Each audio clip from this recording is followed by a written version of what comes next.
Alrighty, everybody. Hello, and welcome. How's everyone doing today?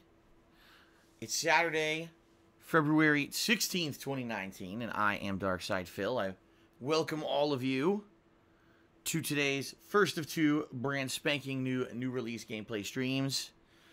What's up? And I hope you're ready for new stuff all day long. I am. First stream today on the docket will be more Metro Exodus, and I've got some questions about what do I feel about the game, and what's the deal, is it good, is it not good, how does people, how am I feeling about it? I would say in general, so far, so good, although I'm certainly not blown away by the game. At the same time, it's a little bit of an interesting twist. Typically, Metro games end up being very linear experiences, with a few exceptions. I remember there was, one or two stages in Metro games where you could kind of like explore and get a little bit lost or where you were supposed to go or whatever. But for the most part, the Metro games up to this point have been very, very linear. Can't really delve from the path too much. A lot of gauntlets of enemies. Varying between humans and mutated monsters. And that's pretty much exactly what this is. Except that as of, yesterday's, I'd say, second to third hour of gameplay, the game opened up into this open world exploration experience, which it's never been before. It very much is feeling like Fallout in these segments where you can go and off and explore. And it seems like that's what they want you to do, is basically go around, explore, look for hidden items, look for little puzzles that you can solve to unlock secret areas. Or you could just go right along with the story. And I've done a little bit of a mix of that. Like, once I got to this open world area yesterday, I rode on a bow, and then I ended up finding these cultists. And that all seemed very linear, although, to escape the cultists, there were various different ways you could do it. You could go in gung-ho and just shoot them all, or you could sneak by them, and sneaking by them seemed to be far more effective. Then kind of got to a more open world area where I had to wander around, trying to figure out how to find this guy named Crest, who apparently was going to fix our train. And actually, after, investigating and searching for a bit, finally found a way to walk over there without falling into the water and instantly dying in deep water. And now I was searching for Anna, who apparently was in trouble, and found her, and that's kind of where we ended yesterday's session. So, yeah, it's a unique mix. There's story-based stuff. There's more open-world stuff. I think they wanted to do something a little bit different, and I definitely am feeling a more Fallout vibe to the game, although it doesn't really have a lot of the RPG elements of Fallout. There's no dialogue trees. You're not putting on tons of equipment or anything outside of just the customization of your weapons. So, we'll see as we continue on here today, playing more of it. How does the vibe change? Does it feel any different? Does it feel better or worse? And we'll go from there. All right. So 4 more hours of Metro today. Let's see how this goes. Tonight will be 2 more hours of Jump Force on the late night stream. Played this last night, and it was hilarious and entertaining for all of the wrong reasons. Okay. So you might say, well, what do you mean by that? Well, the animations are terrible, just as everyone said they were. Some of the characters look absolutely horrific. Like, scary as shit. Like, I think his name is Gone, the main character of Hunter x Hunter. His face doesn't move when he talks. It just looks like this solid plastic mannequin head. It's very disturbing. And you can ride various vehicles. Even you could ride a freaking frog around the main hub of the world. You can make customizable characters, of which some are terrible and some are pretty good. It's basically the ultimate kind of. It's funny for the wrong reasons, but at the same time, it actually makes the game kind of entertaining. And I played it for I'd say about 2.5 hours last night. And not only do we have good attendance, but people were laughing their asses off. And I mean, ultimately, is it gonna continue to be that entertaining as I keep playing it? I don't know, but it actually was a pretty good time last night. Like, again, I think that because we're laughing kind of, with and at the game at the same time, and we're kind of, not taking the game so seriously, it actually was pretty entertaining last night. So, we're going to do more of that tonight. And we'll see how it goes. Okay, we'll see how that goes tonight with more Jump Force. Okay? Now, tomorrow, I'll be returning to Apex Legends. I have confirmed that I will be playing with Brian and Kekin tomorrow. They're, should be available. Everything should be good. We'll be reforming our team from last week and are seeking out our second win. Last time we teamed up, we had multiple second-place finishes, and then the very last minute, we won a match, which was awesome. So we're going to look for more of that tomorrow on tomorrow's main gameplay stream. All right, Apex Legends co-op fun with Brian and Kekin. And then tomorrow night, I'll be doing Call of Duty Black Ops 4 Blackout gameplay. And I know that's like, oh, it's so much Battle Royale. Yeah, but it's two completely different kinds of Battle Royale. You know what I mean? You've got a team-based, more kind of futuristic deal versus a more realistic solo experience. And I think they're both fun. And the team-based is more me solely focusing on the game and communicating with my partners, while the solo Blackout experience is me interacting with you guys, right? It's an opportunity for me for a couple hours to talk directly with you and have a good time interacting with you, okay? So, it should be fun, and I hope that you guys will tune in tomorrow for some variety. Then on Monday, we'll be back to new releases, but what I think I'm going to start doing is alternating. So, for example, let's say I do, I don't know, Metro is the first stream on Monday. Then Monday night, I'll do a chill stream. Maybe we'll do some Subnautica Monday night. And then Tuesday, and since I did Metro on Monday, I'll do Jump Force as the main stream. Okay, 4 hours of Jump Force. And then Tuesday night, I'll do Minecraft.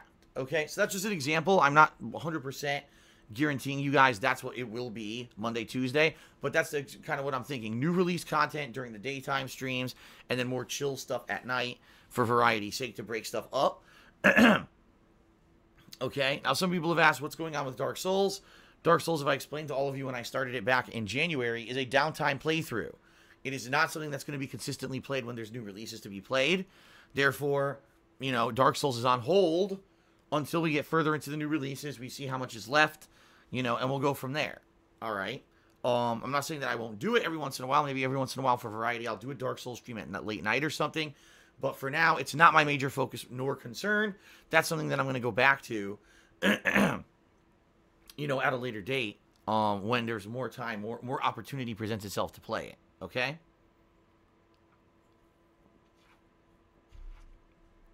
Then, this coming Wednesday is up in the air. I would love for Wednesday to be my day off this week, because Kat is off from work on Wednesday. So I would like to say, yes, that's our day off for this week. It's great. We'll go out, we'll do all our errands and everything. But every time that I check the weather, all right, the weather changes. The weather people cannot seem to predict what the hell's going to happen this week at all. Like, they are very confused about this week. Like, the other day I checked, and it said Tuesday, Wednesday, Thursday, Friday, Saturday, every day we were going to get snow. Then I checked, and it said Tuesday, Wednesday, Thursday, Friday, Saturday, every day will be full sun. Then I checked, and it said, well, it'll be sunny Sunday, Monday, Tuesday, and then Wednesday there's a chance of snow, and then Thursday it'll be sunny, and then Friday, Saturday, Sunday there'll be snow. Now I'm checking, and it says Sunday, Monday it will be sun, Tuesday, Wednesday will be snow, Thursday will be sun, Friday will be cloudy, Saturday will be snow, Sunday will be sun, Monday will be snow. What the fuck? And I keep checking it. It's never... it's completely changed every time I check.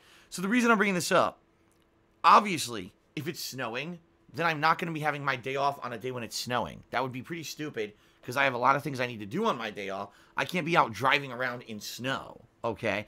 If it's like snow flurries and they're not sticking to the ground, that's one thing. But if there's significant snow, that's another. And I think we're way too far out, being only Saturday, to really know what's going to happen on Wednesday. So, I'm not sure what to say about this week yet. We're going to see what happens. But there's a possibility Wednesday will be my day off. If not, because of weather, then I'll probably delay it until Thursday or Friday. So I'm definitely having either Wednesday, Thursday, or Friday will be a day off. I just don't know what day will be my day off this week, because it all depends on the weather. Okay? So, pretty confusing. It's weird because normally we don't have this kind of issue here in Washington State. Typically here we don't have a lot of snow, but last week was the exception where we had a ton of snow, and it persisted for days and days. It's only, I'd say, just the past couple of days that we kind of had a big melt where most of the snow is now melted and gone.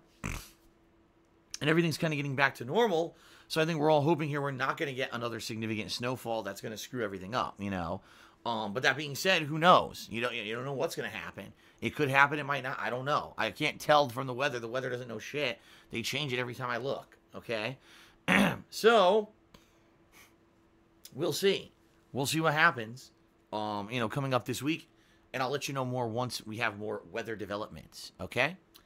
So that's the schedule for the next few days. Hope you guys are excited. New releases balanced with fun stuff. We got a whole Battle Royal day tomorrow. Should be fun. Should be a good amount of variety and stuff coming up on the streams soon. In regards to what I talked about on pre-stream yesterday, Article 13, okay? I just want to reiterate, this is just still very much a huge threat to content creators and streamers. It's a threat to viewers. It's a threat to everyone who uses the internet, all right? Article 13 is a law that is currently in process to being passed in the European Union. If it gets passed, it means that anyone in the European Union who wants to watch a live broadcast or an on-demand video on the internet would only be able to do so if the person who created the content had a full legal license to create that video. So to give you some perspective, anyone who makes a video on the internet that's basically not just talking to a camera, if they show any kind of content, a picture, a sound effect, music, gameplay from a video game, a news clip, anything that anyone puts on the internet, if they don't have full legal license to say, I have the rights to use anything in my video, that it's basically illegal in the European Union, and it's going to end up being blocked.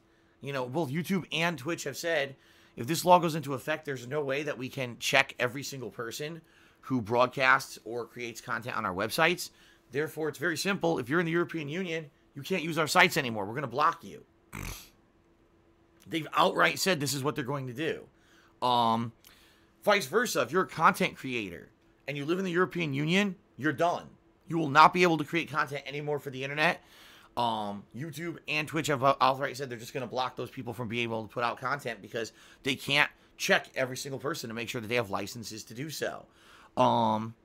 In addition, people who aren't even in the European Union will be affected. For example, my broadcasts will not be able to be viewed in the European Union. That sucks. That's really bad because I know for a fact that I have many viewers who are part of the European Union. We're talking countries like Italy, France, Germany, that kind of grouping of European countries. Now, it's a gray area what's going to happen with the UK, because UK is amidst Brexit, right, where they're going to be leaving the European Union. So it's very, very gray area what's going to happen with that. Will they be affected? Will they not be affected? And I know that a lot of you viewers are from the UK. I know that a lot of my viewers are from the UK. Okay. So I don't know what's going to happen. But the bottom line is, if you live in the European Union, you can take action. What you need to do is contact your parliamentary governmental body who will be voting on this Article 13 in the next couple of months. From what I understand, it has like 3 stages of ratification, and it still has to go through those stages. And I guess what people are saying is, well, it's this simple. If the parliamentary people vote on it and approve it, people could just vote them out and say, you really screwed up the internet because you're stupid and you had no one's best interest in mind, and, you could vote those people out. So it's very simple. Contact those people and say, stop doing this. What are you doing? Why are you voting for something that's going to destroy the internet? There'll be no more usage of Twitch or YouTube anywhere. And the other thing that's really weird, there's another article called Article 11. And what this article states is that for news stories, you can't even do, like, for example, currently right now the way news works is that one major outlet will pick up on a story, and then everyone else will cover that story based on the coverage from that outlet. So let's say, I'll just give an example. ABC News breaks the story that something happened. There was a mall shooting in, I don't know, Rochester, New Jersey. I'm just making it up. I don't even know if there's a Rochester, New Jersey, okay? And then other major news outlets would cover that story, not because they were there, but because ABC News covered it. They would basically cite ABC News' story and say, here's the story, there's a shooting in New Jersey, and put it up on their respective news websites. They won't even be able to do that anymore. That's going to be considered illegal. You can't do that. There will be no more citing of anyone else in news. All you can do is have very brief, like a very brief reference, but you can no longer directly cite other news. They're claiming that that's illegal too. Like the whole thing, these articles 11 and 13 make no fucking sense at all. It's just so bizarre that this is happening. And it's pretty obvious that it's trying to protect giant corporations' interests and bullshit. It has nothing to do with culture, with what the people want. You know, it's just nonsense. And the people who are voting for these lawmakers who are voting for it are morons who don't even understand the implications of what they're voting on. They're just doing it to line their pockets with fucking money from these corporations. So that's why, if you live in the European Union, you guys have to stop this, okay? You have to. It will seriously, like, ruin everything. And, I can just imagine the fallout that's going to happen if the European Union basically gets shut off from the internet, which is effectively what's going to happen here. So please, if you live in the European Union, contact your local, your lawmakers. Do what you can do to stop it, whether it's signing a petition, whether, again, contacting your lawmaker, telling them directly. I don't know what it is because I don't live in the European Union. I don't know how it works for you. I'm sure different countries might even have different methods, but please do what you can, okay, everyone? And let's hope for the best because from what I don't understand, like, the final approval will be sometime in April. And if it goes through, I mean, that could be the end of everything. It could literally be the end of everything. Okay. So moving on, guys. Outside of all that, I'm just trying to think. Has anything happened? Anything interesting to talk about? Not really. I want to say thank you to those who attended my retrospective event earlier this week. It was very successful. The stream itself did well. People are watching the videos on YouTube and loving it. And that's why we're looking to do another retrospective event in March. I'll talk a little bit about that in a moment when we discuss sub goals. Okay? Because we have a new subscriber goal for this month that I'm hoping we can hit by the end of the month. All right? Should be good. All right, guys. So let's very quickly do some plugs. And then let's do some shout-outs. And then let's get started with Metro Exodus. Does that sound good to you? No? People are saying no. They don't want that. What do they want? They want... let's see here. They want ASMR. Okay, we'll do a full ASMR stream. And then, let's see. Then they want me to eat on stream. They want me to eat food loudly on microphone. Let's see here. What else do they want? You know, the only thing I want to bring up is you might notice I'm not mentioning Anthem at all, and that's for a reason. It's because I really don't feel that Anthem is worth playing at all. It's sad because I love BioWare games, like Knights of the Old Republic. For the little bit that I played of it, I thought was outstanding. I really enjoyed the BioWare Dragon Age games that I played, all three of them. And I enjoyed, most of the Mass Effect games I played, with Andromeda being the exception. So, BioWare being the company that was known for putting out the best single-player story experiences in modern gaming, going from that to a company that literally is putting out a generic, team-based, cooperative shooter that's a grind fest and nothing inspired whatsoever just for the sake of making a buck, very disheartening. And it makes me feel... really not only disappointed, but a little worried about the future of gaming. Not to say that we don't have amazing gameplay experiences, games such as God of War, Red Dead Redemption 2, Dragon Quest 11. Last year alone, we had many great games.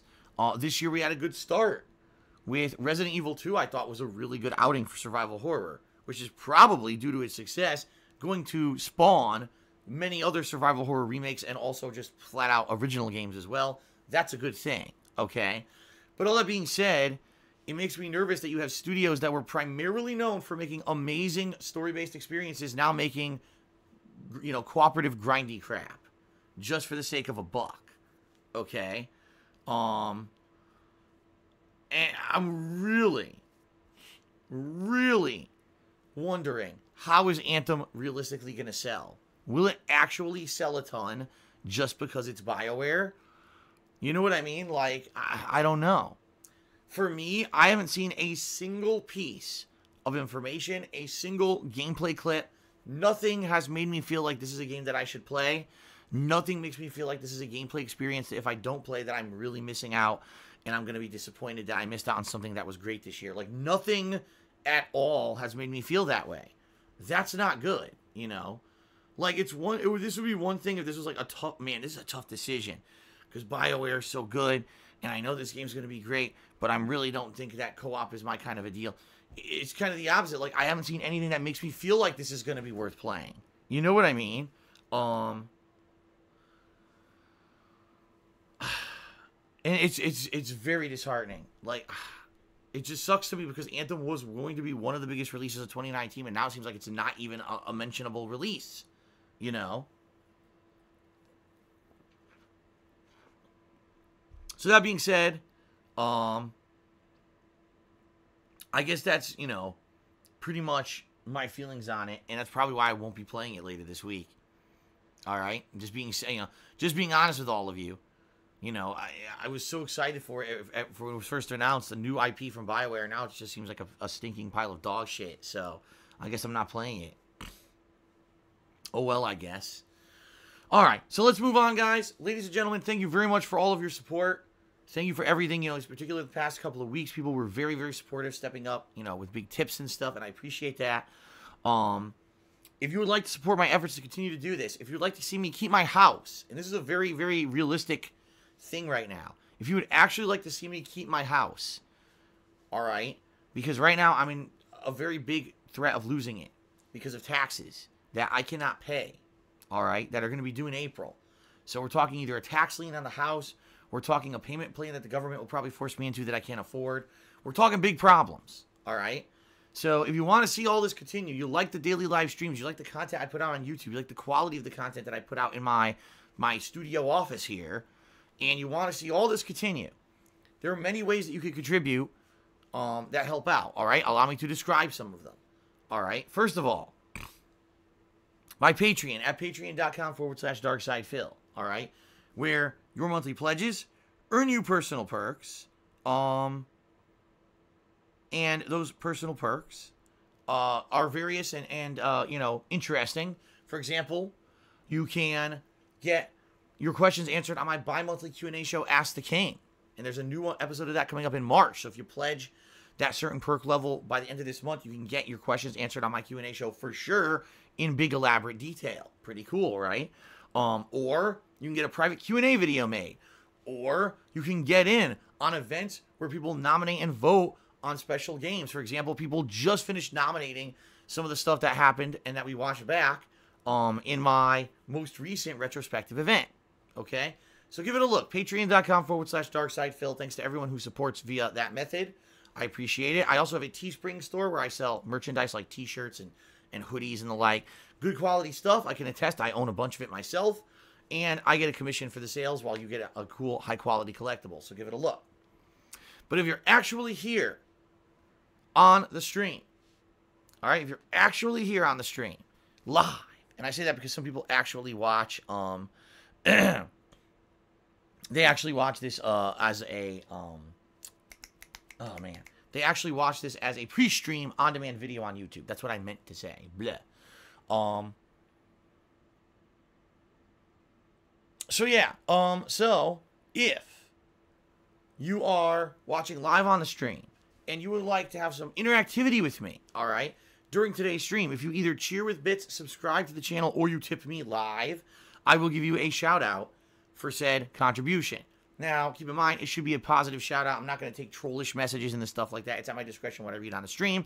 But in general, it's a great way for you to get recognition for contributions or just to interact with me in general. If you have questions or whatever, it's a great way, all right, to get some attention on the stream. As you can see, I have a stream stats leaderboard at the top of the screen, and it covers total subs as well as the current top cheerer and top tipper. So if you are the current top cheerer or top tipper of the day, you will get visual recognition there live on the stream all day long, okay? And of course, as people, you know, top the last person who did the top cheer or top tip, they will be added up there as well. I want to talk a little bit about the sub goal this month.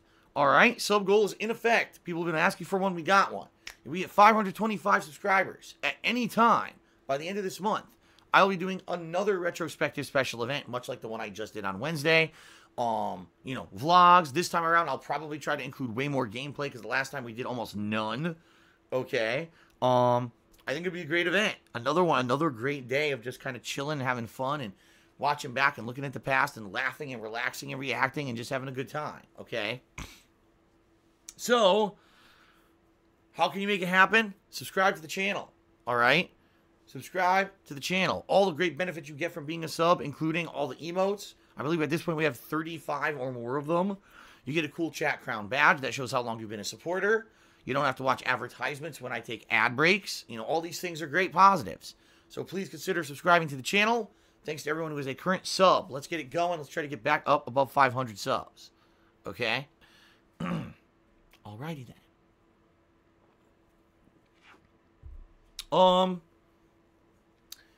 So, holy crap. Well then, well folks, I was just about to say, let's start doing some shout-outs. I was just about to say that, let's do some shout-outs.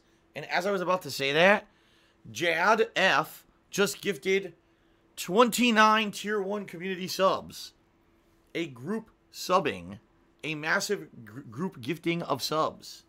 Thank you very much to Jad F for the gifting group. So now we're up to 30 new subs today, I believe. What I'll do in just a moment, I'll confirm that, okay? But what I'm going to do is let's get to shout-outs. Let's actually start doing shout-outs. And I will congratulate everyone who's just gifted a sub. And we'll go from there, okay? All right, so first of all, overnight, I had a couple people who contributed. We had Suprit86, who subscribed to the channel with Twitch Prime. Thank you, Suprit, for the sub. Genetic Gamer cheered and asked if I saw an email with a new emo. I don't think I did, quite frankly. I don't think that I saw any email with a new emo. So, if you indeed did, excuse me.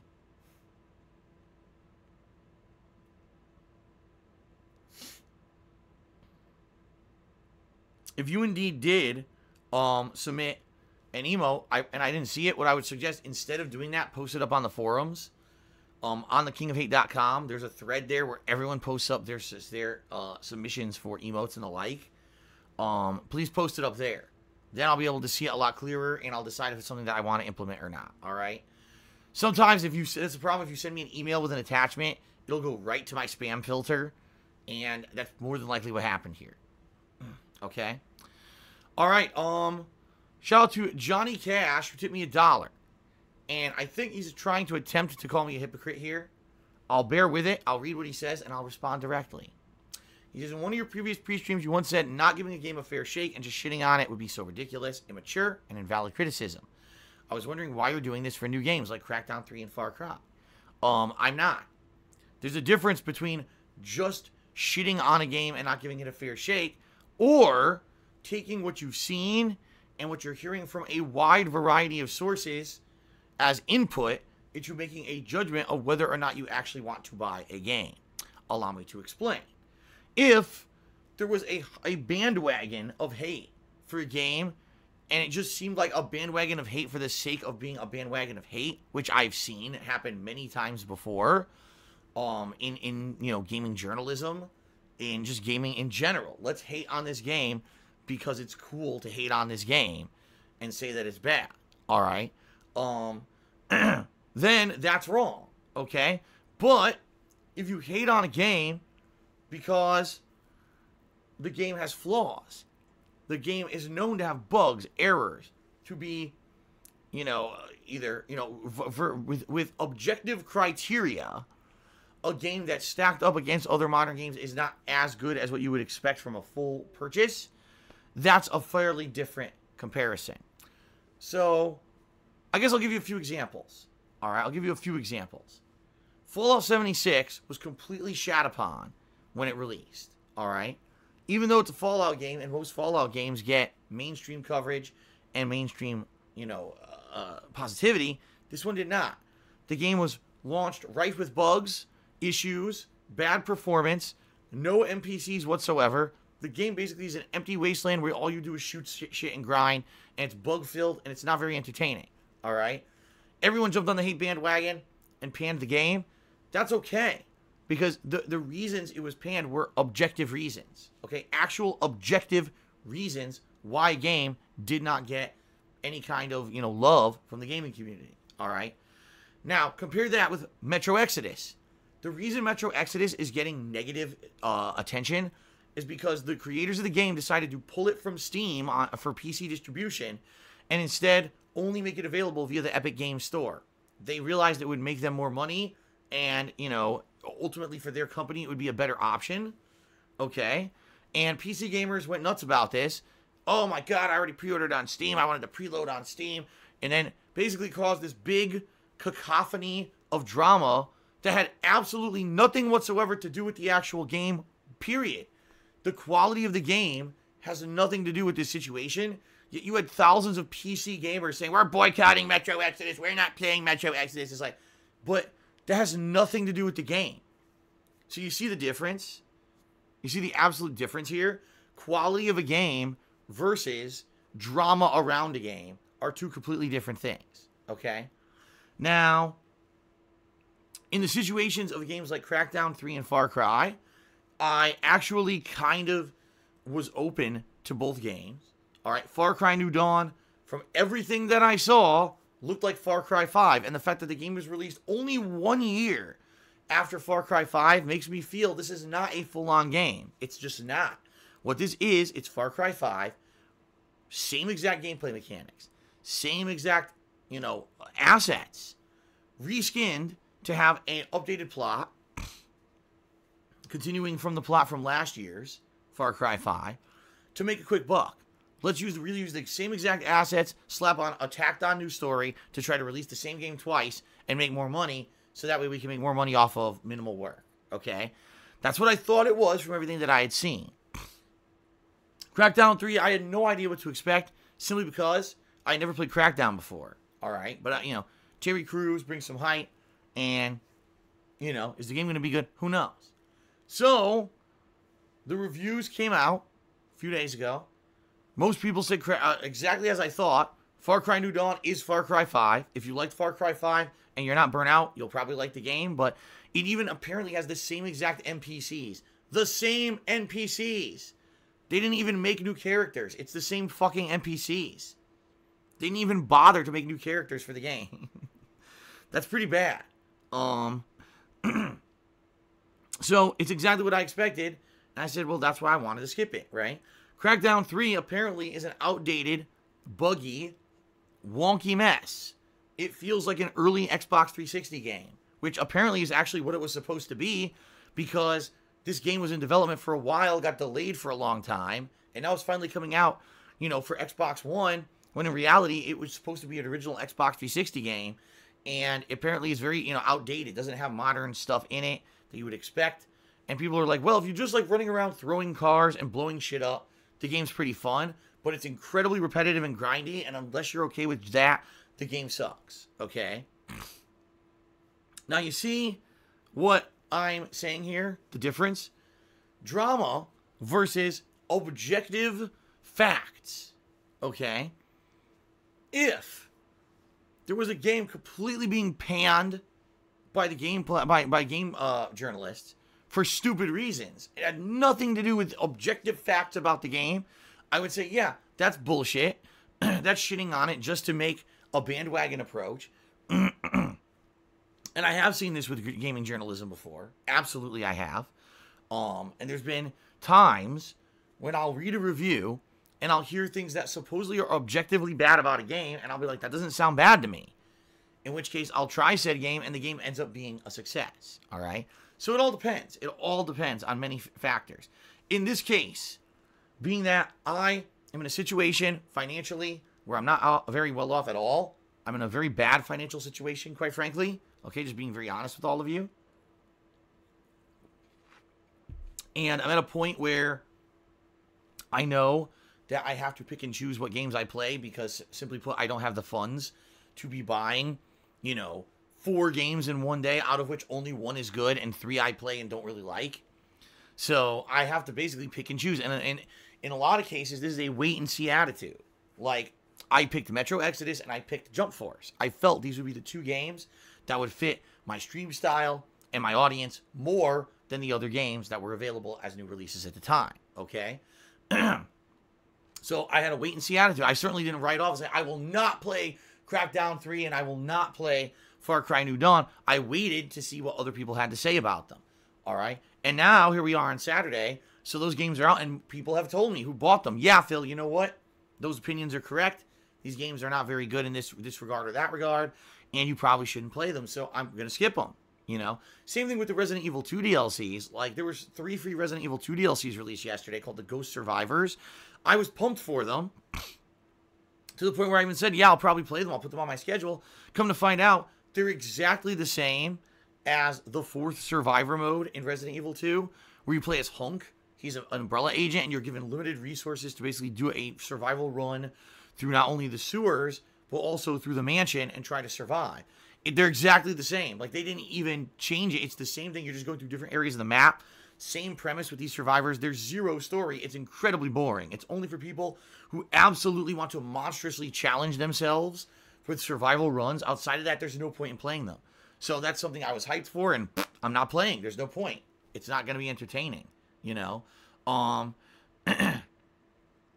there you go. There you go, folks. That's the deal. That's the difference.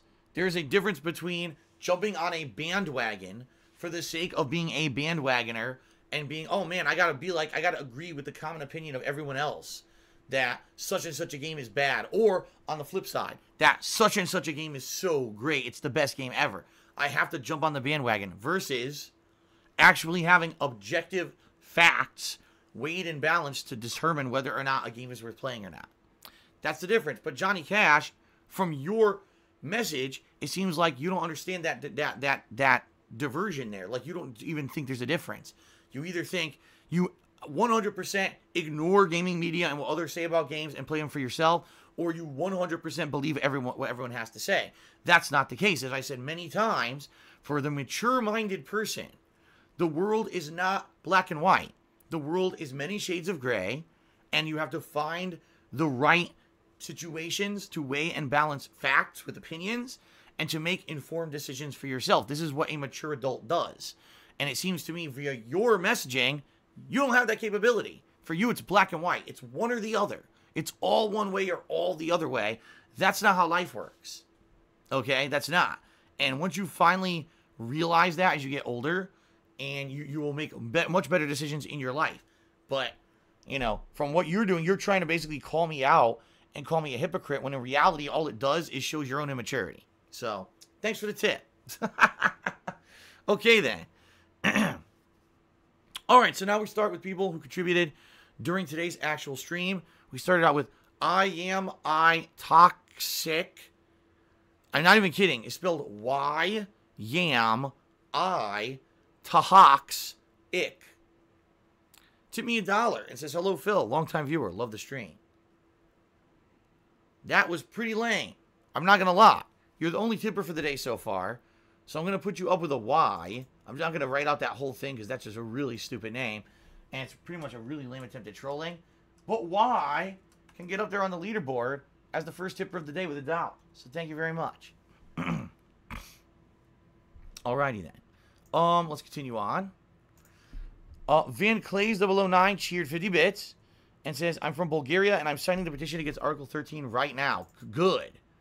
Whatever you can do, whether it's signing a petition, whether it's directly contacting a lawmaker, right? Whether it's just spreading word amongst your friends and other people you know who use the internet on a regular basis, however it might be. Just creating awareness of the situation is better than nothing. Because the worst thing we could do is all sit on our hands and say, oh well, and then, you know, it happens, it passes, and now we're all fucked come April, May. I mean, it would be awful. So there you go. Okay, shout out to Hernadyne, who subscribed to the channel for the 3rd month in a row. He says, I might consider trying to make on-screen notifications for your stream one day. What are your preferred dimensions? What I would say is what you need to do is check out Muxy. This is the program that I use for my stream notifications, my stream animations, okay? And Muxy has certain criteria. I believe there's a file size that's the maximum it can use, as well as dimensions. So look it up. I think it's like muxy.io or something is the website. I'm not 100% sure. But you look there, you should have all your details about what the limitations are on what Muxy can play on a stream. Fair enough? All right.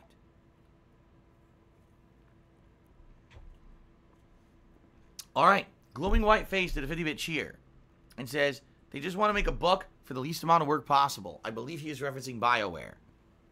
Now listen, I want to say something about this. Actually, if you have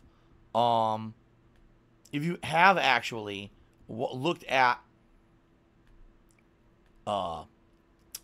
Anthem, I disagree. I don't think that all of BioWare is just sitting around saying we want to do minimum effort and put out a game to make money. I think what it is, if you look at the animations, they're pretty damn good. Okay, if you actually look at some of the shooting gameplay mechanics, they're not bad at all. The problem is, it just seems to me like there's no soul behind the game. Typically in a BioWare game, yeah, you'll have great gameplay, great graphics, paired with an amazing story and a game that feels like it's worthwhile to play. It's an experience like none other.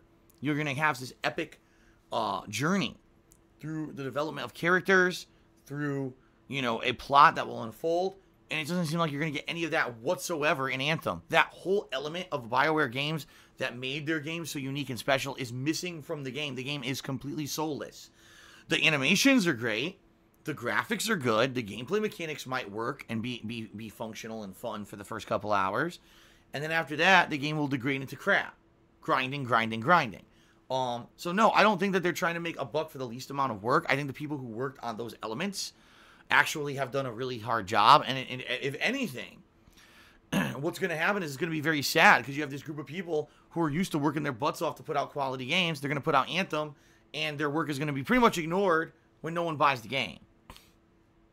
Okay? So, that's what I mean. Like, it's just very disappointing, this studio that has clout and has a history of great games, and usually people will run out and buy their stuff because of their name, at this point is basically destroying their own reputation, you know? So I don't know what else to say about that. But I certainly don't think it's a game rushed out with low quality just to make a buck. I don't feel that at all, okay? Okay, so now let's get to the 30 people who were gifted subscriptions thanks to Jad F. So thank you very much, Jad F, for the support. Here we go. Spoiled 8919, Overlord Raharu, Spaghetti Frag, DSP Fan Dude, Elric Strife, I Chased a Chubby, Gamey Cards, J Del Fresco, Blow My Mind, Rut the Dioxide, oh my god, Ashi, Fred Power, Froggy 100, Kanji Monster, Some Fat Guy's Arm, Ornites, Coffee Life, Red Rum 2134, CF Zzzzzzz, Lee Wanner, Van Clay 009, Baghdad Bob 1, Zach NY 07, Yoyoki 12337, Nivi 3, Sick Leader, Get Good, Hey There Babe. Okay, that's it. That's the 30. So congrats to the 30 people who were gifted subs. What we're going to do now, or well, you know what, we'll do sub count at the very end, because actually someone else subbed too. So we'll do sub count at the very end here and see. I believe we've jumped tremendously just on this stream thanks to this person. So thank you to Jad F for that support. Pretty cool, right? And then while all that was going on, GL has subscribed for 20 months. Thank you, GL, for 20 months of support. That is outstanding and very much appreciated. Judicious Echoes did a 200-bit cheer. Let's get Judicious Echoes up here on the leaderboard as the top cheerer for the day, because indeed Judicious Echoes is the top cheerer. There you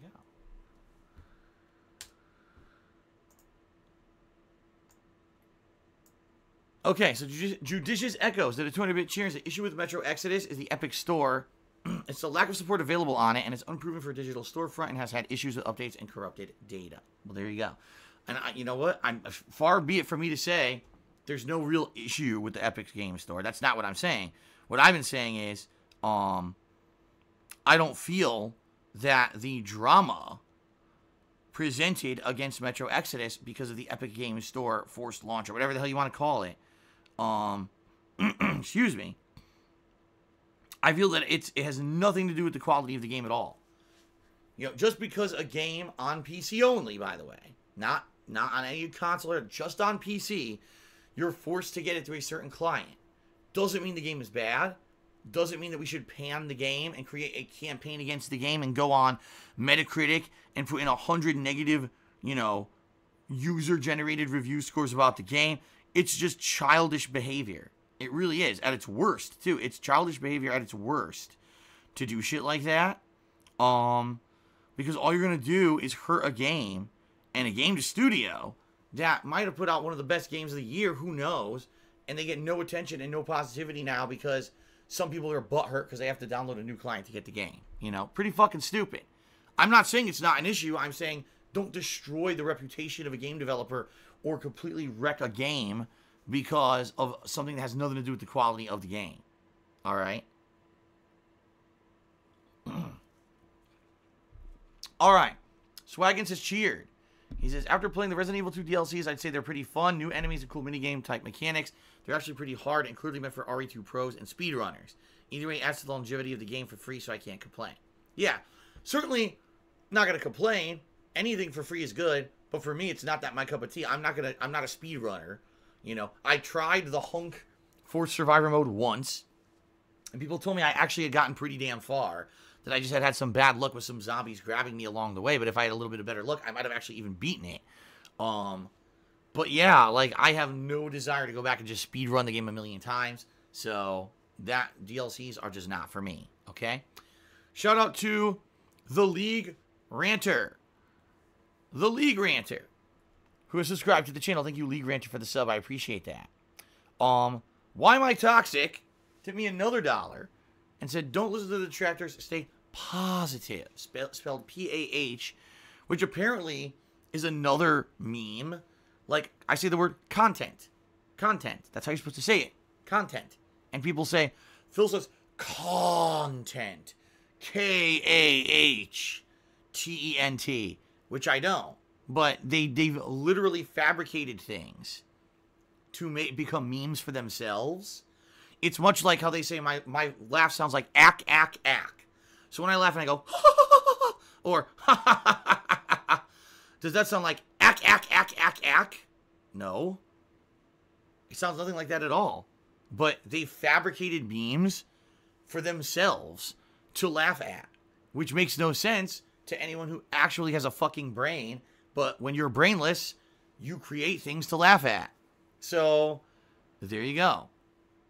You know, it's just so stupid. But anyway, thank you for another $1 tip.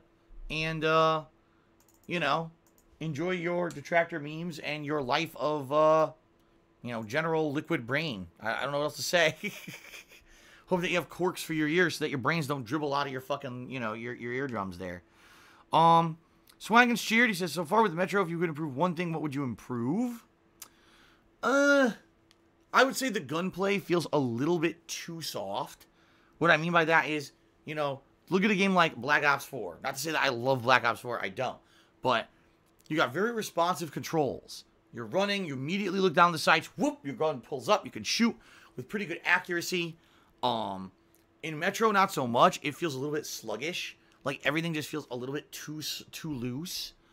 I feel like if they had tightened the controls a little bit, but I think they made it too loose because it's supposed to be, oh, you're in the nuclear winter, and you can't react fast because it feels like shit outside, and you're using these makeshift weapons that are garbage, that you piece together from the pieces of other working weapons, and so nothing is supposed to be quick reactionary. Nothing's supposed to be, oh my god, on the fly, you're able to do these amazing, you know, feats of gunplay. I think it was actually an intended game design choice.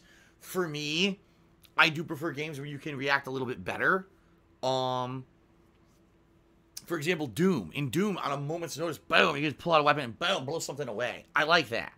And I don't feel like the Metro Exodus has that. It seems a little bit sluggish to me, but... And also, I would say the other thing, it's a little bit tough to figure out what you're supposed to be doing. Like, I knew where my objective was yesterday, and damn it all, if I had any idea what direction to head or how to get there, it come to find out you had to go a long way. You had to basically circle all the way around an island to find, walkways through the water to get to where I needed to go. And I had no idea about that, and it ended up to a little bit of frustration, although it also ended up with me exploring some areas that maybe I wouldn't have checked out if it wasn't for that, okay? So, those would be my suggestions for improvement so far. Okay? Hold on a second. What's this? TFWNOBFUW woo. Or TFWNOBFUWU. I have no idea how to pronounce that. Did a 100-bit cheer and says, hey, just a question.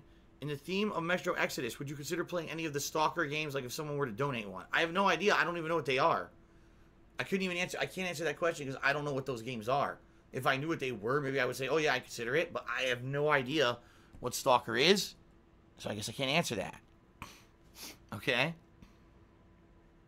2-Bar King did a 100-bit cheer. Thank you, 2-Bar King, for the 100-bit cheer. Appreciate that. BabyManGaming did a 50-bit cheer and said, what is the reason you are not playing Resident Evil 2 DLCs? Already explained it on this pre-stream. I'll explain again. They are not story-based. They are incredibly hard difficulty. They are only meant to be for speedrunners, basically. Challenge runs and speedrunners. They are not worth playing. Essentially, for my intensive purposes and my streaming audience, they're not worth playing. If I were a speedrunner or a challenge runner, yes. But I'm not. Therefore, there's no point. There's your answer. Okay. Swaggins cheered. He says, I had to put the sensitivity all the way up in Metro. It helps a little. Maybe do that. I mean, I could, I guess. And maybe that would make the game better. But at the same time, I purposely play on the defaults most of the time to make sure that I'm getting the intended gameplay experience for what the game devs, put into the game. And yes, sometimes I will adjust on the fly. I think I'd prefer to play the game on default, at least to get the feel for how they wanted you to feel the game was. Now, let's say I continue to play the game and I'm having lots of problems aiming. I'm having lots of problems, with enemies and the like. And I feel like, man, this is just not a fun experience. Then I'll adjust it. But for now, I prefer to stay with what I've got. Okay? So there you go. Knows Nobody did a 250-bit cheer. Thank you very much, Knows Nobody. That makes you the cheerleader. He says, I love your pre-streams. It's always chill. And I like the interaction. Me too, knows Nobody. It feels like, to me, it's a way to open up to my audience, to have cool interactions, to talk a little bit before we get into serious gameplay every day. And, it's for me, it's funny because people say, oh, Phil, you don't do anything on your vlogging channel anymore. You're right, I don't need to. Every day I put out a vlog. It's called a pre-stream, When I became a full-time streamer, things changed, in my opinion, for the better. And I'm enjoying having these kind of interactions with you guys every day before we sit down for 4+ hours of gameplay. We can have a nice, relaxing half hour, 45 minutes of just chatting it up and having fun, talking about the day's events, talking about me and stuff that's coming up. And I love this. I do. I enjoy what I do for a living more than ever before, having this kind of interactivity and having this fun with you guys on a daily basis, rather than just, play games, which is what it used to be. Sit down, set up camera, play games.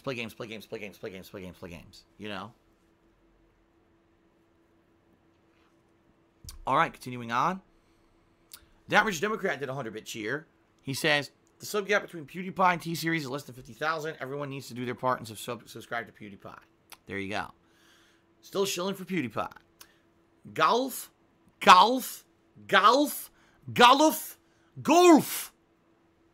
Tipped $1.01. Says, I think the worst part about Article 13 is that they included a clause where you need a license to watch porn.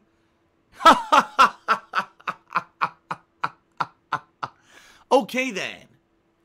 Well, now, that is it. That's the last straw. People are they are already at the lawmakers right now. They're at the front door.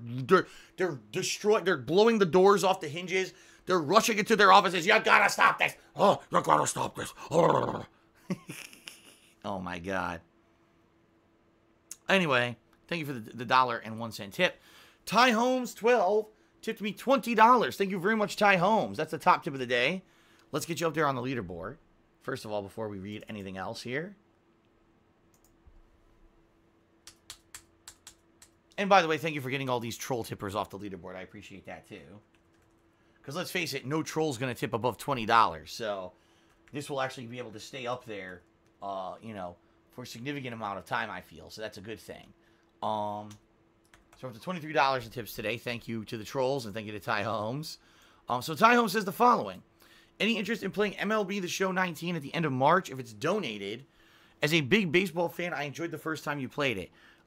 Actually, that's a great suggestion. I would say yes, indeed. However, you have to understand one sad thing about this. I can't use music. So the original playthrough, which was, if I remember, the launch year of PS4, I can't use the music anymore in the game. So it would have to be silent. If you're okay with it being no music and just crowd noise, and you'd like to donate the game, yes, I would play MLB. Yes, 100% yes. If you would like that, please, if you're interested in donating, email me at darksidefil@hotmail.com. We can talk details. Typically, when people donate, what they do is they'll buy a digital code off of, say, Amazon. That's a PSN code. And then they'll send me the code at launch, and I'll just install it that way. Much easier than say, oh, I'm going to buy a game and ship it to Phil or something like that, which isn't worth it. So that's what I would say. Okay? Very good. Very nice. All right, so thank you very much, Ty Holmes, for the $20 tip. And for the offer to donate a game. Also, you know. Okay. Blue Gaming did a 500-bit cheer with 5 smiley face heart emotes. Thank you very much to Blue Gaming. You are the top cheerer of the day. Let's get you up on the leaderboard.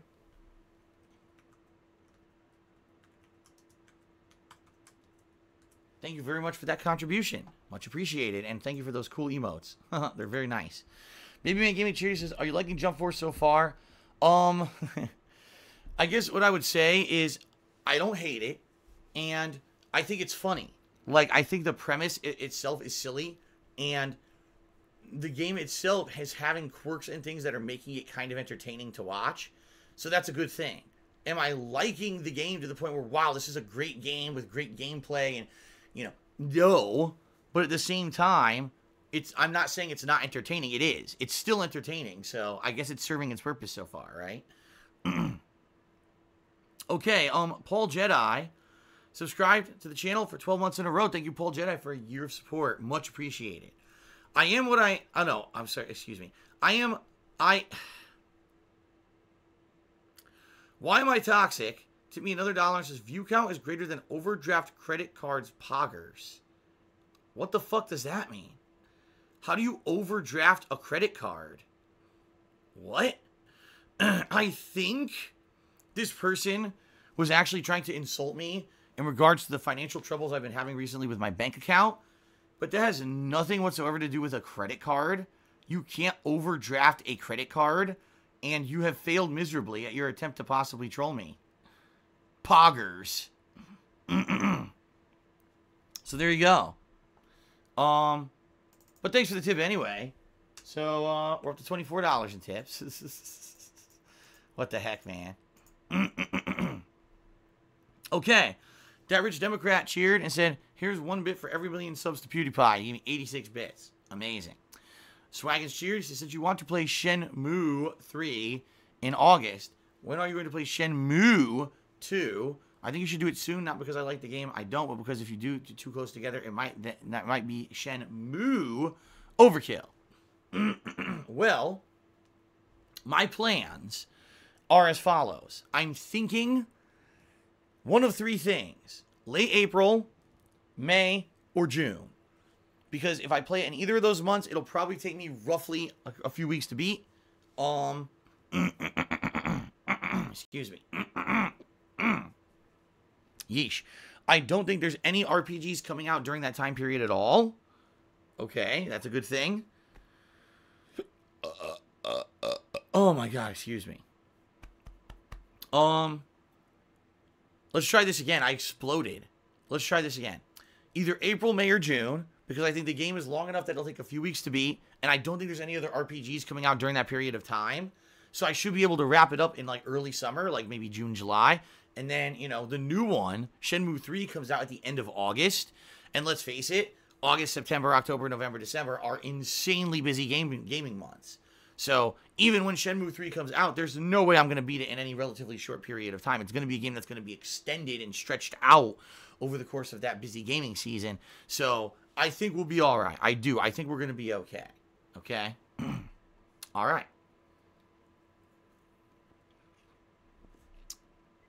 The Average Democrat did a 100-bit cheer.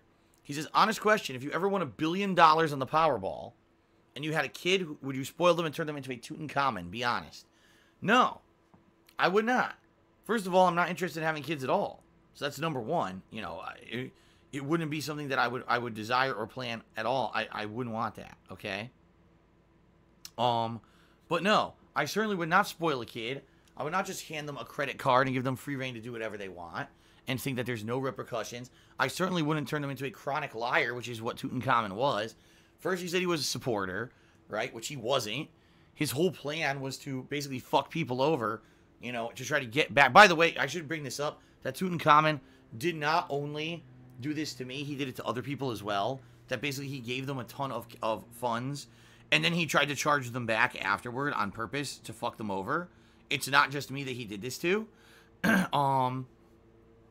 So, yeah, you know, this is a guy, a kid, more than likely, who has free reign to do whatever he wants with mommy and daddy's money, comes in and says a bunch of shit, but then basically he's only doing it to get attention for himself. Tutankhamun didn't give two shits if he helped me at all. He wanted attention for himself. He wanted my stream to become the Tutankhamun stream. Now, compare that with Emerald 7, who 2 months later came in, gifted a ridiculous amount of subs out. Everyone had a fun tier 3 sub for a month, helped me out tremendously, you know, behind the scenes, and he not once did that person ever make anything about the streams about themselves. Never spoke a word in the stream chat, never contacted me, never tried to get anything from me. That was a person who was genuinely good and wanted to help in any way they could versus an attention-seeking brat. That's the difference between the two, okay? Okay? So, there you go. That's the difference, okay? And no, I would certainly never, ever, ever, ever, ever, you know, promote anyone to be like that, you know? That's bad. That's, you're having a human being who's going to try to live their own life later on, and you won't give them any kind of supervision, no kind of morals, nothing. Here's a credit card, do whatever you want. And then on top of that, like I said, this was a person, they're a chronic liar. Like, after the fact of charging everything back, attempting to get all the funds back, lying and saying, oh yeah, I got everything back. My credit card company just willy-nilly granted me all of this and gave me all my funds back. What a moron. Like, I know for a fact, as someone who over the years has charged back things against my credit card, how the system works.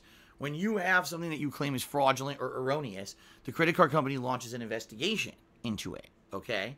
And the investigation covers many factors, right? What is the realistic situation here that someone could have actually done those charges? Was there actually fraud? Was there some kind of a trick played on someone, right? For example, for me, at one point I had a bunch of charges on my card for a resort in Florida when I was in Connecticut using the same card. Obviously, I wasn't in Florida and Connecticut at the same time. That proves that wasn't me. Those charges on my credit card were reversed. Versus, one time when I moved out here, I bought some furniture at a place. The guy had quoted me one price, had me sign a contract for a single price, charged me for said price, okay? Then later on, a second piece of furniture was delivered, all right? And when that furniture was delivered, they charged me more money, even though he had never told me there would be additional money. So I basically contacted my credit card company and says, I don't want to pay this. And they said, well, we're sorry, you know, we did an investigation. Technically, you accepted delivery of the furniture. So when you accept delivery of the product, you know, it's legal for a transaction to process. Now, if you want to go back to the company and argue with them and say, no, you didn't tell me it was going to be this much, you want to arbitrate with them, that's up to you. But we're not going to get involved in that. That charge stands. You see what I mean? Very different. You can't just go to a credit card company and say, oh, yeah, there's like $20,000 on my credit card. That wasn't me. Take it off, please. And they immediately say, okay, we grant that no matter what. I mean, are you fucking stupid? Yes, I'm sure that's what every company does, and then they all go out of business overnight because they just believe everything. The kid's a liar. The kid's basically a chronic liar and a piece of crap who tried to screw over not me, but a bunch of content creators and streamers all at once. And now doesn't exist anymore. If you mention, you see, the guy doesn't exist anymore. I wonder why. Okay. Shout out to Devil Size, who tipped me $1 and said, "You're hilarious. Thanks for the laughs." And also Cleveland Steamer. A Cleveland Steamer has tipped me $3. Great. Amazing. What a great name. Anyway, let's go ahead and update the tips total. Thank you, everyone, for your contributions so far on today's stream. Now, let us check the sub count, because now we've significantly jumped in subs. We're at 501 subscriptions, everyone. That is awesome. Let's go ahead and update that. 501 subs. Thank you very much, everyone. We are close. We're 24 subs away from hitting the sub goal and doing another retrospective event in March. So, very possible, if people subscribe, we can hit it sooner rather than later. All right, guys? Please consider it. Consider subbing. Okay? All right, everybody. That is it. Thank you very much, everyone, for your support. It is now time to end the pre-stream. It is time to begin with today's festivities. Metro Exodus continuing on. If you remember where we left off yesterday, Anna had fallen into this like cave structure, which really just looked like an underground bunker almost, and hurt herself.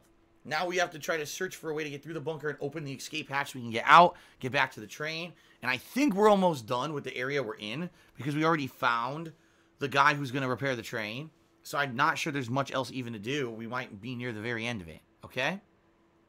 All right, guys. Thanks for a great pre-stream. Thanks for the support. Let's end the pre-stream, and let's jump into gameplay with Metro Exodus. Sound good? All right. Very nice.